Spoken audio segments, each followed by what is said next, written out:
की विधिमंडळाच्या सभागृहामध्ये चक्क रमी सर्कल खेळताना कृषी मंत्री दिसतात। अशी काय अपरिहार्यता असेल बरं अजितदादांची, शिंदेंची किंवा देवेंद्र फडणवीसांची की त्यांना अशा लोकांना उमेदवाऱ्या द्याव्या लागतात आणि निवडून आल्यावर अशा लोकांची मंत्रिपदावर वर्णी लावावी लागते।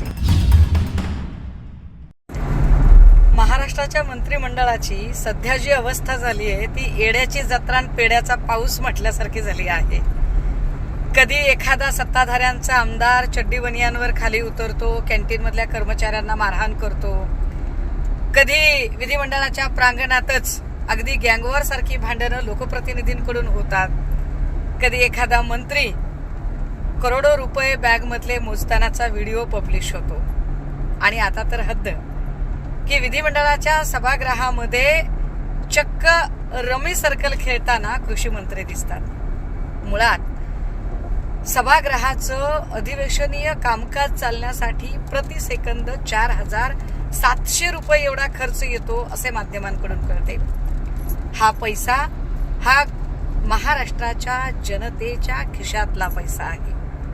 लोकांनी घरपट्टी, नळपट्टी, पाणीपट्टी वेगवेगळ्या प्रकारचे कर भरले, त्या कराचा पैसा आहे ज्या पैशातनं जनतेच्या प्रश्नांवर चर्चा होईल असे आम्हाला वाटते। मात्र ही चर्चा होण्याच्या ऐवजी जर तिथे मंत्री महोदयच ऑनलाईन रमी सर्कल सारखा खेळ खेळत असतील तर गंभीर आहे। अशी काय अपरिहार्यता असेल बरं अजितदादांची, शिंदेंची किंवा देवेंद्र फडणवीसांची की त्यांना अशा लोकांना उमेदवाऱ्या द्याव्या लागतात आणि निवडून आल्यावर अशा लोकांची मंत्रिपदावर वर्णी लावावी लागते।